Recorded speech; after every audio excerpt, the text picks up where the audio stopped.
नमस्ते बच्चों, राष्ट्र की भाषा चैनल पर आप सभी का स्वागत है बच्चों।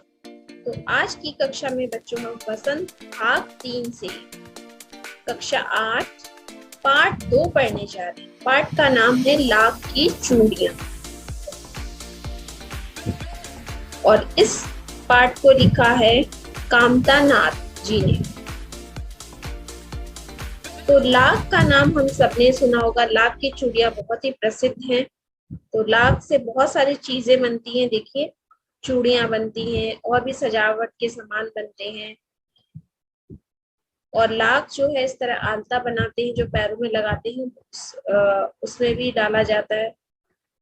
तो ये इस तरीके का लाख होता है। यहाँ पे देखिए चित्र में आप। और ये एक पेड़ पे आम के, नीम के, बबूल के पेड़ों पे जो गोंद होता है उसमें एक प्रकार का कीड़ा होता है, तो उसके द्वारा ये तैयार किया जाता है इस तरीके से।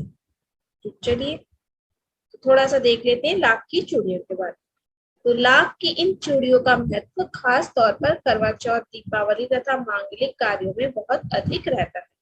फैशन के मैरून, कत्थई, सफेद, लाल व चटनी रंग की चूड़ियों की मांग ज्यादा है। और लाख निर्माण का काम किया जाता है पीपल, बेर, खाखरा और धावड़े के पेड़ों पर पाए जाने वाले एक खास किस्म के कीड़े से। ये इस तरीके का ये कीड़ा होता है। ये कीड़ा पेड़ों की पत्ती टहनियों पर रेंगते समय हगार के रूप में एक पदार्थ छोड़ता है जिससे लाख का निर्माण होता है। यानी ये जो कीड़ा है जब ये कुछ खाता है तो जो पौटी की तरह करता है, वो जो निकालता है वही चीज क्या है, उससे लाख बनता है। इसमें धावड़े की लाख मजबूत मानी जाती है। यानी जो धावड़ा पेड़ होता है उसकी लाख सबसे ज्यादा अच्छी मानी जाती है। वहीं आरंभिक चरण में कीड़े से उत्पन्न लाख को कुमकुम की कच्ची लाख कहा जाता है। यानी जब पेड़ों से अगर डायरेक्टली लेते हैं, देखते हैं, तो वो कच्ची लाख कही जाती है। इस लाख को कारखाने में ले जाकर धुलवाया जाता है और उस प्रोसेस के द्वारा इस तरीके से तैयार किया जाता है बच्चों, इस तरीके से। तो ये लाख है, इसे सील करने के काम भी किया जाता है कहीं पर अगर। तो बहुत सारे काम है। सबसे ज्यादा फेमस लाख चूड़ियों में ही है। लाख की चूड़ियां बहुत ही सुंदर होती है, पहनने के लिए भी देखने में बहुत अच्छी होती है। आपके घर में भी होंगी, मम्मी से पूछिएगा। तो चलिए अब थोड़ा जान लेते हैं लेखक के बारे में। तो जो लेखक है हमारे, ये कामता नाथ सशक्त कथा शिल्पी के रूप में अपनी अलग पहचान बनाने वाले रचनाकार कामता नाथ का जन्म 22 सितंबर 1935 में लखनऊ, उत्तर प्रदेश में हुआ था। लखनऊ एक जगह है उत्तर प्रदेश, वहां पर। कामता नाथ के 6 उपन्यास और 11 कहानी संग्रह प्रकाशित हो चुके हैं। इनके जो है 6 उपन्यास और 11 कहानी जो है इनकी पब्लिश हुई है। उपन्यास कौन कौन से थे? समुद्र तट पर खुलने वाली खिड़की, सुबह होने तक, एक और हिंदुस्तान, और भी है। कहानी संग्रह छुट्टियां, तीसरी सांस, सब ठीक हो जाएगा, शिकस्त, रिश्ते नाते, ये सब इनकी कहानियां और उपन्यास है। इन्हें पहल सम्मान, मुक्ति बोध पुरस्कार और यशपाल पुरस्कार, साहित्य भूषण और महात्मा गांधी सम्मान से भी नवाजा गया है। ये सब पुरस्कार भी मिले हैं। तो कामता नाथ जी की ये कहानी। अब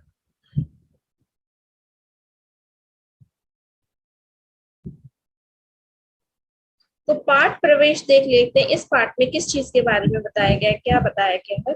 तो कामता नाथ की कहानी लाख की चूड़ियां एक कुशल कारीगर बद्धू की है। जो कहानी है ये एक कारीगर यानी जो हस्त लिपि जो काम करते हैं उस कारीगर की कहानी। तो उसका नाम है बद्धू। जो पुश्तैनी मनिहार था। मनिहार पुश्तैनी यानी पीढ़ी दर पीढ़ी, यानी जो मेरे फादर जो काम करते थे, पिता, वही काम फिर मेरे भाई करें, फिर वही उनके बेटे करें, तो ये होगा पुश्तैनी का। और मनिहार उसे कहा जाता है बच्चों जो गांव में चूड़ियां लेकर के बेचता है, या गली गली गांव गांव चूड़ियां बेचता है या चूड़ियां बेचता है, उसे मनिहार कहा जाता है। मशीनों के कारण उसका काम रुक गया और वह बेरोजगार हो गया। और जैसे जैसे समाज में विकास हुआ है, प्रगति हुई है, वैसे वैसे छोटे जो हस्तशिल्प कला केंद्र है वो सब बंद हो गए हैं। उन सब का रूप कारखानों, बड़ी बड़ी फैक्ट्रीज ने, इंडस्ट्रीज ने ले लिया। तो उसके कारण जो बदलू है, उसका जो काम है मनिहारी का, वो बंद हो गया, यानी उसका जो रोजगार है वो खत्म हो गया। यह कथा शहरीकरण और औद्योगिक विकास के चलते गांव के उद्योग के खत्म होने के दुख को चित्रित करती है। यानी शहरीकरण, यानी शहर में जो भी मॉडर्न चीजें हैं, तो वही चीजें अब धीरे धीरे कहाँ पहुंच रही है, गांव में। यानी औद्योगिक विकास, यानी इंडस्ट्री डेवलपमेंट जिसे आप कहोगे, उसके द्वारा वो सारी चीजें कहाँ पहुंची, गांव में भी लोग अब उसी तकनीकों का प्रयोग करने लगे। तो जो पहले की पुरानी पद्धति है वो सब खत्म होती जा रही है। तो उसी दुख को यहाँ पे दिखाया गया, चित्रित किया गया। तो लाख की चूड़ियां। सारे गांव में बदबू मुझे सबसे अच्छा आदमी लगता। तो जो हमारे लेखक हैं वो ये कह रहे हैं, क्योंकि वह मुझे सुंदर सुंदर लाख की गोलियां बनाकर देता था। क्यों अच्छा लगता था? कि लाख की जो गोलियां हैं वो बना करके मुझे देता था। मुझे अपने मामा के गांव जाने का सबसे बड़ा चाव यही था कि जब मैं वहां से लौटता था तो मेरे पास ढेर सारी गोलियां होती। यानी जो लेखक है वो कह रहा है कि मुझे सबसे अच्छा, जब मैं मामा के घर जाता था, सबसे बड़ा चाव, मतलब बहुत सबसे ज्यादा मन यही होता था कि वहां से जब मैं लौटता था तो मेरे पास क्या होती थी, बहुत सारी गोलियां, इस तरीके की लाख की बनी गोलियां होती थी। रंग बिरंगी गोलियां जो किसी भी बच्चे का मन मोह लेती। यानी कोई भी बच्चा और उसे देखता था तो उसका भी लेने का मन करता था, इसलिए वो अपने मामा के घर जाना बहुत सबसे अच्छा लगता था उसे।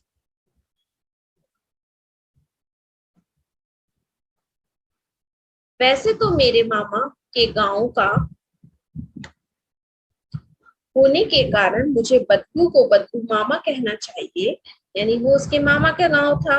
तो जैसे हम मम्मी के घर जाते हैं, यानी ननिहाल जाते हैं, तो वहां जितने लोग मिलते हैं, अगर तो मामा, नाना या मौसी, तो हम वही का जो रिश्ता होता है वही कहते हैं बच्चों। तो ऐसे ही जो लेखक है वो कह रहा है कि वैसे तो मुझे उन्हें मामा बोलना चाहिए, बदलू को बदलू मामा कहना चाहिए, परंतु मैं उन्हें बदलू मामा ना कहकर बदलू काका कहा करता था। तो लेखक कह रहा है, मैं उन्हें मामा ना कहकर क्या कहता था, काका कहता था। काका यानी चाचा। जैसा कि गांव के सभी बच्चे उसे कहा करते थे, क्योंकि वो उनका अपना गांव था, तो वहां के जो बच्चे थे तो वो उन्हें काका कहते थे। तो वही चीज लेखक भी वही कह रहा है।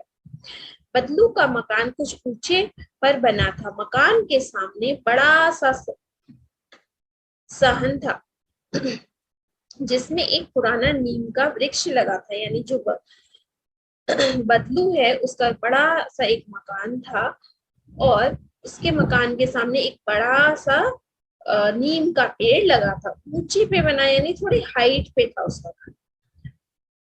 उसी के नीचे बैठकर बदलू अपना काम किया करता था। यानी जो पेड़ था, उसी पेड़ के नीचे वो बैठकर जो भी उसका काम था वो काम करता था। बगल में भट्टी दहकती रहती जिसमें वह लाख पिघलाया करता था। यानी इस तरीके की जो भट्टी या अंगीठी होती है जिसमें कोयला डाल के लाख को गर्म किया जाता है, तो वो कह रहा है कि बगल में वहीं पास में ही उसकी एक भट्टी हुआ करती थी जिसमें वो लाख को जो करता था, पिघलाता था, यानी मेल्ट करता था।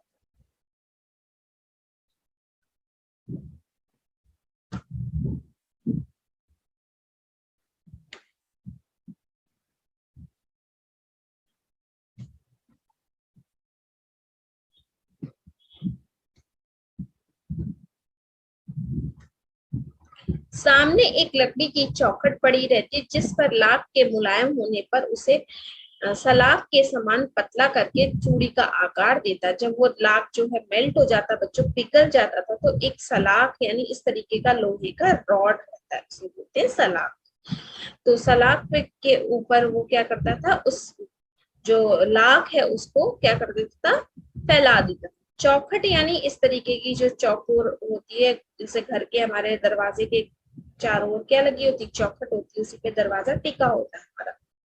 तो ऐसी उसी आकार की एक चौखट होती थी, उसके ऊपर एक सलाख होती थी और उसके ऊपर वो लाख को इस तरीके से लिपटा दिया करता था। देखिए यहाँ पर इस तरीके से लिपटाने के बाद ये देखिए चौखट है, ये पिघला हुआ जो लाख है वो सेकंड स्टेप इस तरीके से कर दिया। उसके बाद देखिए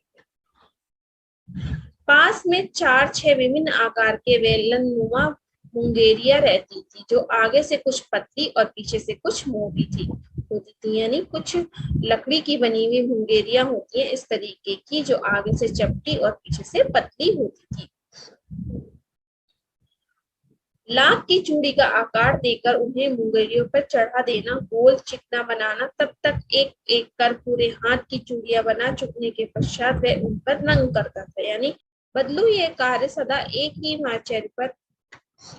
मछली पर बैठकर किया करता था, जो बहुत ही पुरानी थी। बगल में ही उसका हुक्का रहता था, जिसे वह बीच बीच में पीता रहता था। मछिया यानी बच्चों इस तरह गांव में इसको पीड़ा भी बोलते हैं, और ये हुक्का यानी वो हमेशा इस मछिया पर बैठ करके काम किया करता था, और बाद बीच बीच में जब वो थक जाता था तो ये हुक्का जो है गाँव में पीते हैं, ये हुक्का पीता था। गांव में मेरा दोपहर का समय अधिकतर बदलू के पास ही बीतता। वह मुझे लला कहा करता और मेरे पहुंचते ही मेरे लिए तुरंत एक मछिया मंगा देता। यानी जो बदलू है वो लेखक को लला कहकर बुलाता था, और जब वो गांव में पहुंचता था तो उसे उसके घर पहुंचने के बाद तुरंत उसके लिए एक मछिया उसके बैठने के लिए भी मंगा देता था।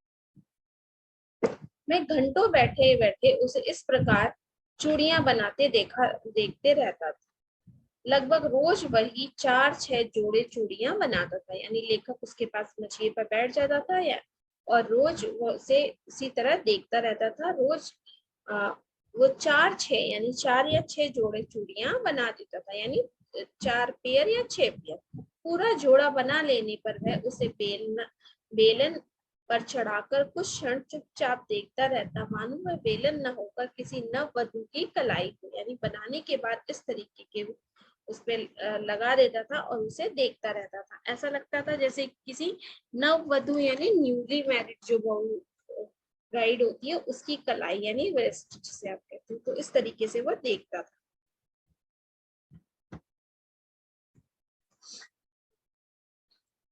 बदलू मनिहार था, चूड़ियां बनाना उसका पैतृक पेशा था। यानी जो मनिहार मैंने शुरू में ही बताया, जो चूड़ियां बेचते उसे मनिहार कहते हैं, तो उसका वो पैतृक वर्क था। यानी ये भी मैंने शुरू में बताया, जैसे आप उसके पिता के द्वारा किया गया काम फिर वो करे फिर उसका बेटा करे तो उसे पैतृक कहते हैं।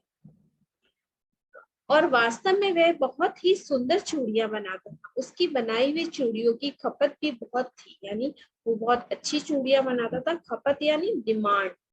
उस गांव में तो सभी स्त्रियां उसकी बनाई हुई चूड़ियां पहनती ही थीं। आसपास के गांव के लोग भी उससे चूड़ियां ले